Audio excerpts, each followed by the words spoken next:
Hello everyone, welcome back to our channel How to Tutorials. In today's video we're going to see how you can set your screen to gray on your Samsung device. Well, it is a very easy and simple process, so let's dive right into it. So in order to set your screen whole gray, you'll have to first of all go to your settings of your phone, and after opening your settings you can now scroll down until you see the accessibility option. Here you can see under the general management there is accessibility. You'll have to tap on it.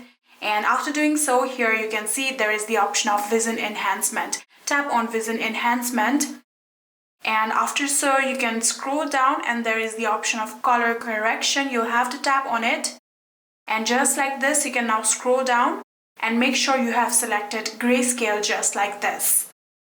So if you have selected due 10 just like this, you'll have to tap on grayscale and select grayscale. So after you have tapped that down, now tap on this toggle button that you can see on the top right here, just like this, and now color correction has successfully been turned on and grayscale is now turned on. Now you can go back to our home screen and you can see it is completely gray, and just like this you can turn your screen into gray on your Samsung device. I hope this video was helpful to you guys. If it was, please do not forget to hit that subscribe button and like our video. Thank you so much for watching. See you in the next.